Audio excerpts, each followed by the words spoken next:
오늘은 호세아의 간절한 요청 이런 제목으로 말씀을 드립니다. 앞에 PPT 화면 먼저 한번 띄워주시죠. 앞에 그림이 하나 있는데요. 애니메이션 사입이라고 하는 영화의 한 장면을 제가 캡처해 왔습니다. 이 영화를 보면서 제가 내내 마음이 불편했어요. 계속. 어떤 얘기냐면은 최경석이라고 하는 주인공인데 장로님이에요. 이 장로님이 빈민지구에 이제 개발을 하는 그런 지역인데 그 지역에 들어가서 교회를 하나 설립을 합니다. 그래서 교회를 설립해가지고 그 어려운 사람들을 그 교회로 데리고 오고 병 고쳐준다고 하고 그래가지고 그 개발지구의 사람들이 가난하잖아요. 가난하고 어려운 사람들의 마음을 빼앗고 돈을 빼앗고 이런 일을 하는 영화예요. 처음부터 끝까지 그런 영화입니다. 이 영화를 보면서 내내 마음이 불편한 거예요. 여러분들보다 제가 마음이 더 불편했을 것 같아요. 여러분들 만약에 보셨으면 마음이 불편했을 텐데 굉장히 불편했어요. 교회가 이런 상황에 직면했구나 하는 그런 부분들이죠. 그런데 이것도 그렇지만 지금도 계속해서 여러 가지 안 좋은 일들이 많이 일어나고 있고 저는 이 교회가 욕먹기 시작한 때가 뭐 옛날에도 욕을 먹었지만 옛날에 한 6년 전인가요? 온노비 사건이라고 그 온노비 사건을 통해서 교회가 많이 욕을 먹었다고 생각을 합니다. 이 온노비 사건은 1998년도에 신동아 그룹 최순영 회장이라는 분인데 이분의 구명을 위해서 부인이신 이영자 권사님이 다른 사람의 옷값을 대납해 준 거예요. 검찰총장 부인의 옷 뭐 이런. 근데 그분들이 다 누구였냐면 권사님들이었어요. 근데 문제는 뭐가 문제였냐면 그냥 그게 그랬으면 그냥 그런 일이 있었거나 끝났을 텐데 이게 청문회를 하게 됐습니다. 국회에서. 청문회를 했는데 그때 당시는 사람들이 청문회를 많이 볼 때였어요. 노무현 대통령이 청문회로 스타가 된 것처럼 청문회를 많이 볼 때라 이게 전국의 생중계가 됐네요, 다. 근데 청문회 하면서 이 권사님, 김 검사님이 잘못했잖아. 이 권사님이 잘못했잖아. 권사님 그러면서 계속 잘못했다고 해요, 서로. 그게 전국에 생중계가 됐으니 그걸 본 사람들이 어떻겠어요? 교회는 저런 데인가 봐. 아마 그런 생각을 하게 됐던 것 같아요. 그리고 그 이후에도 계속해서 교회에서 안 좋은 그런 일들이 일어나고 있었습니다. 그래서 이것은 자업자득이다. 이게 된 건 제가 마음이 불편했지만 이건 자업자득이다. 그런 생각이 들었습니다. 이런 것들을 보면서 오늘날 교회를 보는 사람들의 눈을 우리들이 볼 수 있는데요. 세상 사람들은 그리스도인들의 신앙을 보지 않습니다. 그들은 우리의 생활을 보고 우리의 모습을 보고 우리의 삶을 보는 거죠. 그래서 평가를 합니다. 모든 교회가 이런 것은 아니지만 자꾸 이렇게 되면요. 복음 자체이신 예수 그리스도를 전할 수가 없습니다. 전해지지 않는 거죠. 이에 대해서 오늘 본문은 호세아가 간절한 회개의 외침을 외치고 있는데요. 오늘 호세아가 그렇게 말씀합니다. 1절에 보니까 오라 우리가 여호와께로 돌아가자. 이렇게 외치고 있습니다. 이 외침은 구약 성경의 공통적인 그런 외침인데 여호와 하나님께로 돌아갈 때 심령이 회복이 있고 치유가 있게 될 줄 믿으시기 바랍니다. 그래서 여호와께로 돌아가자고. 우리가 5장부터 제가 읽었습니다마는 5장 뒷부분에서부터 앞에까지 내용이 어떤 부분이냐면은 이런 부분이에요. 하나님께서 택한 백성을 너무너무 사랑하시는 거예요. 그래서 당시에는 북이스라엘 남유다 우리나라 남북 갈린 것처럼 갈라졌어요. 나라가 이렇게 길쭉한 나라인데 반토막이 딱 났어요. 근데 북이스라엘은 이제 하나님을 잘 섬기지 않는 그런 남유다는 하나님을 조금 섬겼습니다만은 비슷해요. 비슷한데 이 북이스라엘에서 활동하던 선지자가 호세아였습니다. 그 사람이 오늘 말씀 이렇게 얘기합니다. 하나님께서 하도 하나님 말씀대로 안 사니까 북이스라엘에는 사자같이 남유다에는 젊은 사자같이 젊은 사자는 힘이 더 세다는 뜻이에요. 나타나서 그들을 찢으실 것이다. 그리고 오늘 15절에 이렇게 말씀합니다. 그들이 그 죄를 뉘우치고 내가 찢었는데 그들이 그 죄를 뉘우치고 내 얼굴을 구하기까지 내 얼굴은 하나님의 얼굴이죠. 하나님의 얼굴을 구하기까지 내 곳으로 돌아가리라. 하나님이 막 그들을 찢어놓고 하나님의 보좌에 가서 앉으시는 거예요. 그리고 앉으시는 이유는 뭐예요? 그들이 내 얼굴을 구하기까지 기다리는 거예요. 그들이 고난을 받을 때에 나를 간절히 구하리라. 그때 어떻게 구합니까? 오라 우리가 여호와께로 돌아가자. 여호와께서 우리를 찌셨으나 도로 낫게 하실 것이며 우리를 찌셨으나 싸매어 주실 것입니다. 하나님께서 그렇게 하라 이렇게 말씀한 거예요. 젊은 사자같이 그를 찢었지만 하나님께로 돌아가서 하나님께 치유와 회복이 되심을 이제 말씀하신 것입니다. 하나님께 돌아갈 때 치유와 회복이 된 줄 믿으시기 바랍니다. 우리 성도님들이 여호와께로 돌아가자 이런 고백의 외침이 있게 되길 바랍니다. 그렇다면 오늘 호세아가 외쳤던 간절한 이 요청 여호와께로 돌아가자는 말씀의 뜻은 무엇일까요? 첫 번째로는 영적 자각을 하라는 거예요. 영적 자각을 하라. 언제 여호와께로 돌아가자고 생각을 할까요? 내가 영적으로 문제가 있거나 영적으로 병들어 있음을 자각할 때 돌아가게 됩니다. 그런데 문제는요, 영적 자각이 생각보다 어렵다는 것입니다. 왜 그러냐면 이것은 우리 죄성 때문입니다. 죄성 때문에 영의 눈이 어두워져서 온통 눈에 보이는 것밖에 볼 수 없고 눈에 보이는 것만 느낄 수 있는 무진 존재가 되어버렸습니다. 근데 사람들이 우리나라의 경제가 어려워 그런 건 보여요. 청년 시점들이 높네 이런 건 보여요. 그런 것들은 다 보이는데 뭐가 안 보여요? 자신의 영적인 그런 무딤은 자각하기 어렵다는 거예요. 왜요? 죄성 때문에. 내가 지고 있는 죄의 성질 때문에 그게 안 보이는 거예요. 내가 안 보이는 거예요. 다른 건 다 잘 보여요. 다른 사람 건 다 잘 보여요. 다른 여러 어려운들도 잘 보여요. 근데 나를 안 보는 거 나를 못 보는 거예요. 죄의 그 성질 때문에 그렇다는 것이죠. 오늘 본문의 말씀도 그렇습니다. 배경도 겉으로 보기에는 대단한 번영의 그런 시대입니다. 당시 북이스라엘은 여로보암 2세라는 왕이 다스리고 있었는데 이 여로보암 2세라는 왕이 다스릴 때 정치가 안정되고 교육이 왕성하게 이루어지고 무역을 통한 경제적인 번영이 이루어지고 영토도 확장되고 막 그랬어요. 북왕국이 창건된 이래로 최고의 번영을 누렸던 시대입니다. 다윗과 솔로몬 시대에 그 영토 그 위까지도 확장이 된 그런 영토도 확장한 대단한 그런 번영의 시대였어요. 그런데 그런 번영의 시대에 사회는요 도덕적으로 타락했고요. 부자들은 사람들을 착취하고 높은 임대료를 매겨서 이익을 착취했고 백성들은 타락해서 재물을 축적합니다. 돈 빌려주고 조금 안 되면은 그 사람을 죽이기도 하고요. 남편이 죽으면 아내하고 아이들은 갈 데가 없어요. 그럼 그 사람들 데려다가 노예로 팔기도 하고 이런 일들을 했습니다. 또 영적으로는 어떻습니까? 바알을 섬기고 여러 나라의 우상을 숭배하고 있었습니다. 또 영적으로 이렇게 심각한데도 불구하고 영적 지도자들은 이것에 동조하고 있었던 것이죠. 그래서 결국에는 막 여로보암 2세 때 번영을 했지만 여로보암 2세가 죽고 나서 얼마 안 있다가 이 나라가 어떻게 됐을까요? 망합니다. 아수르라는 나라에 의해서 철저하게 짓밟히고 망하고 말게 됐던 것이죠. 근데 이런 상황 속에서 오늘 우리의 상황을 제가 보게 되는 것이죠. 아까 제가 인사할 때 우리는 꽃보다 귀한 사람입니다. 꽃보다 아름다운 사람입니다. 여러분들 꽃보다 아름다운 줄 믿으시기 바랍니다. 여기 보니까 다 꽃들이 앉아 있어요, 지금. 생명이 귀중하죠. 저는 예수님을 믿는 생명 얼마나 귀중한지 모릅니다. 그런데 오늘날 사람들은 어떻습니까? 최근에 매스컴을 보면은 젊은 사람들이 자동차를 몰고 가다가 힘겹게 일하는 노동자들 이런 사람들을 치어서 죽였어요. 몇 사람이 죽었어요. 정말 안타까운 일입니다. 불강력으로 그런 일이 일어날 수도 있겠지만 안타까운 일인데 이 사람들로 하는 말이 뭐예요? 그 사람들은 뒷전이에요. 근데 저기 나랑 같이 탔던 강아지는 어디 있대요? 그 강아지한테 내가 못해줘서 너무 미안해요. 이게 말입니까 이게? 어디 강아지를 사람의 생명에 비합니까? 그런 시대가 되어버렸어요. 그리고 우리가 경제적으로 잘 살고 있어요. 그렇지만 어떻습니까? 오늘날의 시대가 이 북이스라엘의 그런 시대와 비슷한 그런 시대인 것이죠.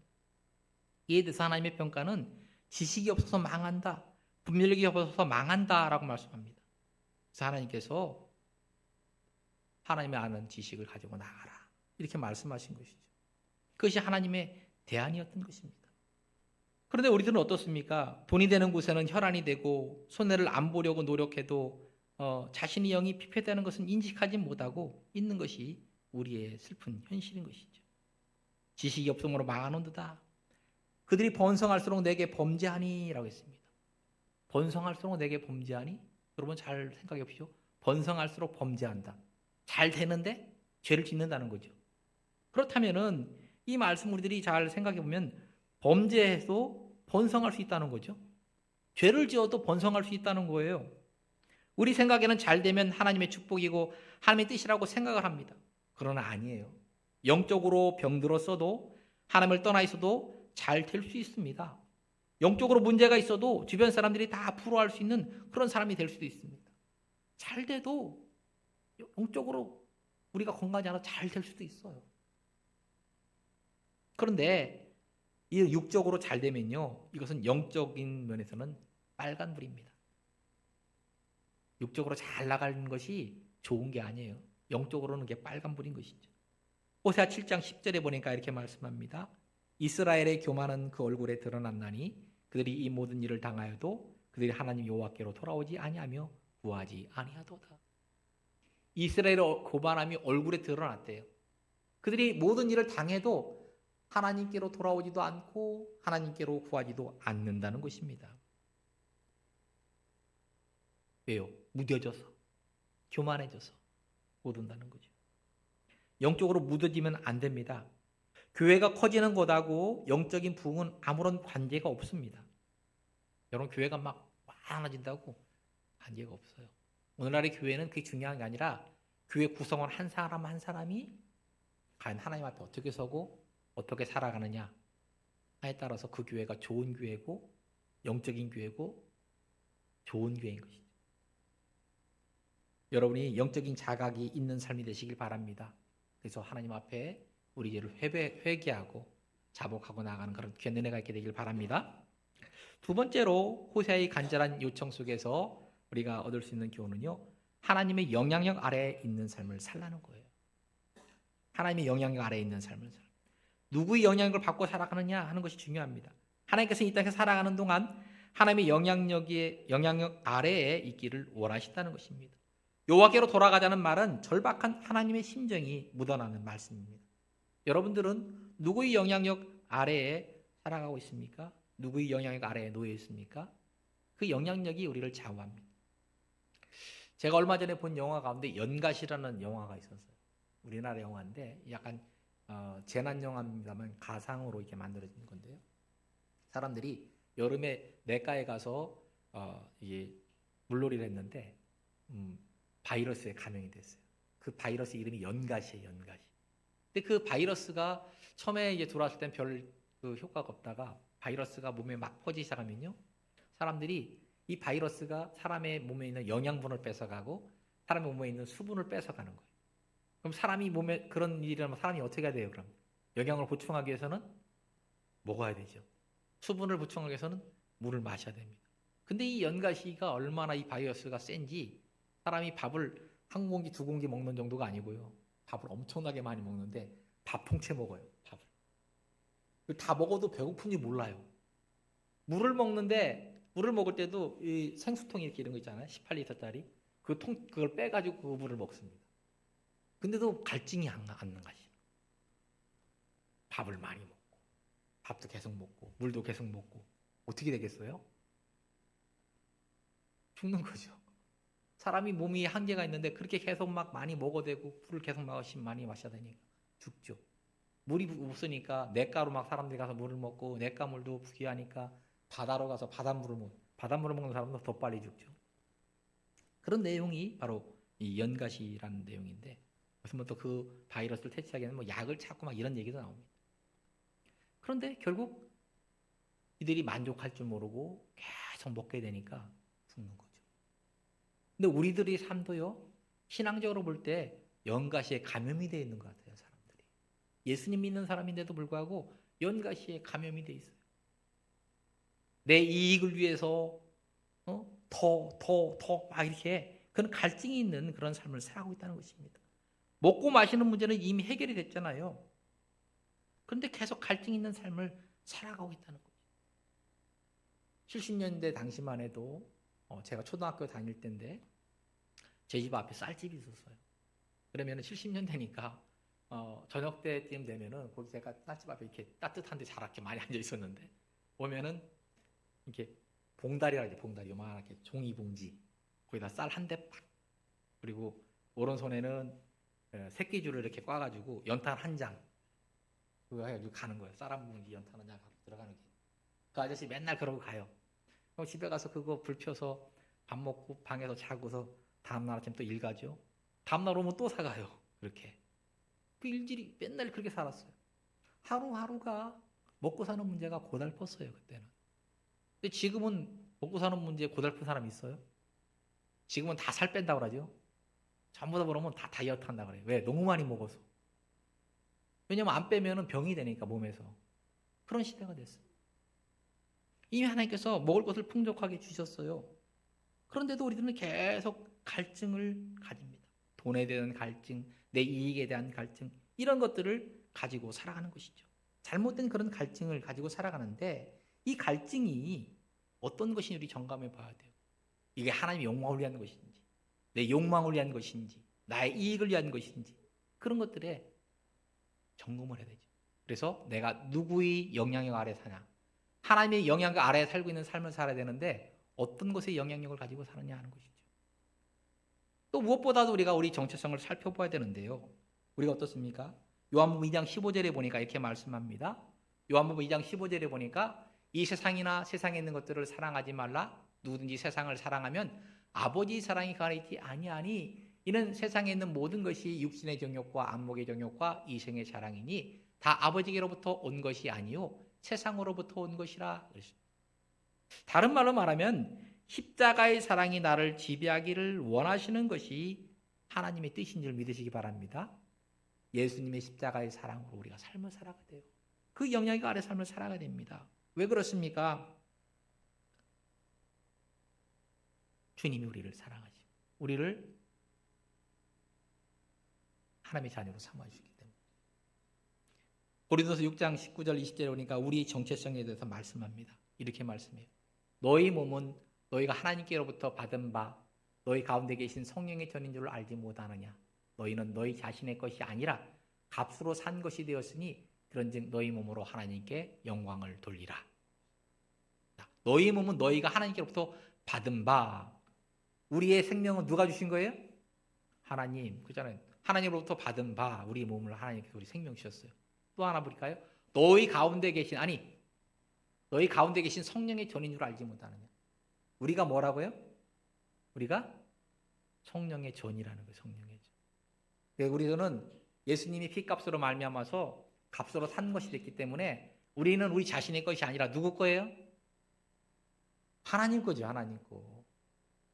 예수님의 피값으로 하나님께서 우리를 사셨어요. 우리는 누구 거예요? 하나님 거예요. 우리 몸은 하나님 거예요. 그래서 우리는 어떻게 해야 돼요? 하나님께 영광을 돌려야 되죠. 자, 고린도서 3장 16절 한번 더 보겠습니다.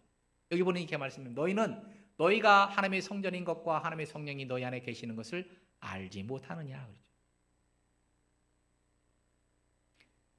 예수님께서 뭐가 되신? 예수님께서 성전이 되셔요. 자, 그 얘기는 우리가 구약에 거슬러 올라가면 모세 때 보면 성막을 주십니다.